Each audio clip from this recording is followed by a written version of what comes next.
मदन रायपुर शहर के एक होटल में खाना बनाता था। मदन सभी तरह का बढ़िया खाना बना लेता था। उसका स्वभाव इतना मिलनसार था कि वो अपने साथ काम करने वाले साथियों की भी मदद करता रहता था। यार मदन देख तो जरा, कितनी देर से कढ़ाई पनीर में मसाले डालकर खुशबू लाने की कोशिश कर रहा हूँ, पर समझ नहीं आ रहा कमी कहाँ हो रही है। खुशबू ही नहीं आ रही। अरे जब तक कसूरी मेथी नहीं डालोगे कहाँ से सब्जी में खुशबू आएगी। अरे हाँ, मैं भुनते मसाले में कसूरी मेथी डालना तो भूल ही गया। अभी मिला देता हूँ। शुक्रिया मदन भाई, तुमने तो मेरी मुश्किल आसान कर दी। इसमें शुक्रिया की कोई बात नहीं दिनेश भाई। हम सब यहाँ पर एक परिवार की तरह काम करते हैं। एक दूसरे के काम आना तो हमारा फर्ज है। क्या बात है दिनेश, ग्राहक इंतजार कर रहे हैं, कढ़ाई पनीर की प्लेट बाहर भिजवाओ। मदन 8 देसी रोटी भिजवाओ जरा। इसी तरह मदन होटल पर काम करके अपने घर परिवार को चला रहा था। परिवार में पत्नी प्रेमा और 2 बच्चे गगन और रूही थे।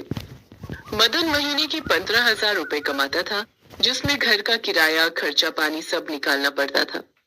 सब कुछ ठीक चल रहा था। प्रेमा, ये लो, ये मकान का किराया और राशन के मिलाकर पूरे 7,000 रुपए तुम अलग रख लो। बाकी ये कुछ रुपए जोड़ कर रख लो, वक्त में काम आएंगे। लगता है आप भूल गए, इसमें से 3,000 रुपए हरीश जी के भी देने हैं, जो पिछले महीने आपका जब पथरी का ऑपरेशन करवाया था ना, तब उनसे उधार मांगे थे। अरे हाँ, वो भी तो देने हैं। मैं तो वो भूल ही गया। ठीक है, फिर ये 3 मैं हरीश को देता जाऊंगा। ऐसे ही दिन गुजर रहे थे। मदन रोजाना की तरह ही मेहनत और ईमानदारी से अपना काम कर रहा था। पर एक दिन जब वो होटल पहुंचा तो उसने देखा कि वहाँ का मालिक होटल को एक बड़े आदमी को बेच रहा है। ठीक है लोकेश जी, फिर आपको जैसा ठीक लगे हम जल्दी से जल्दी आपको यह होटल खाली करके दे देंगे। मालिक, आप ये होटल बेच रहे हैं? और क्यों? मदन, मैं ये शहर छोड़कर कहीं और जा रहा हूँ, इसीलिए अब ये होटल मैं एक आदमी को बेच रहा हूँ। पर मालिक, अगर आप ये होटल बेच दोगे तो हमारा क्या होगा? हम एकदम से कैसे बिना काम के रह पाएंगे? मुझे नहीं पता, मैं नहीं जानता ये सब। शाम को घर जाते हुए अपनी बाकी की बची इस महीने की पगार लेते जाना, और घर से आने की जरूरत नहीं है। अचानक से सब कुछ खत्म हो गया। होटल में काम करने वाले ज्यादातर लोग अपने गांव वापस चले गए। पर मदन का तो अपना पूरा परिवार था, इसलिए उसे तो यहीं रायपुर में रहकर ही कोई दूसरा काम ढूंढना था। मदन दिन पर दिन परेशान रहने लगा। मदन दूसरे काम की तलाश करने लगा। एक दिन मदन अपने दोस्त के घर गया तो वो उससे बोला, मदन भाई, वैसे तुम अपना होटल भी तो खोल सकते हो। तुम्हें तो होटल चलाने की अच्छी खासी समझ है। सूरज, होटल बनाने के लिए पैसे बहुत लगते हैं। होटल बनाना आसान बात थोड़ी है। हाँ, सारी बात पैसों पर ही तो आकर रुक जाती है। चला, एक एक प्याली चाय पीकर आते हैं। मदन अपने दोस्त के साथ चाय पीने चला जाता है। तभी उसकी नजर एक पुराने रेल के डिब्बे पर पड़ती है, जिसमें उसने देखा लोगों ने चाय की, खाने की छोटी छोटी दुकानें बनाकर रखी है। मदन कुछ सोचने लगा और वहां से सीधा घर गया। अरे, तुम ये पुराना ऑटो रिक्शा क्यों निकाल रहे हो? कहीं तुम पैसों की तंगी से इसे बेच तो नहीं रहे? ये तो ससुर जी की आखिरी निशानी तुमने हमेशा से संभाल कर रखी है। ऐसा मत करो, इसे मत बेचो। प्रेमा, चिंता मत करो। मैं बाबूजी की निशानी को नहीं बेच रहा, बल्कि आज बाबूजी की निशानी ही मेरे काम आएगी, मेरा सहारा बनेगी। मैं इस ऑटो में ढाबा खोलूंगा, अपना ढाबा। पापा, ऑटो रिक्शा ढाबा, ये तो बहुत सुंदर बनेगा। पापा, ये तो बहुत बढ़िया आइडिया है। आपके दिमाग में ये सब कैसे आ गया? इस पुराने ऑटो में ढाबा कैसे खुल सकता है? ये ऑटो तो चलता ही नहीं है। प्रेमा, आजकल लोग पुरानी गाड़ियों और बसों, रेल के डब्बे, यहाँ तक कि हवाई जहाज में भी होटल बना रहे हैं। मैंने तो सोचा कि बाबूजी के ऑटो को भी हम एक ढाबे का रूप दे देते हैं। मैं इसे बिल्कुल एक ढाबे की तरह बनाकर तैयार कर दूंगा, पर मुझे इसके लिए सामान की जरूरत होगी।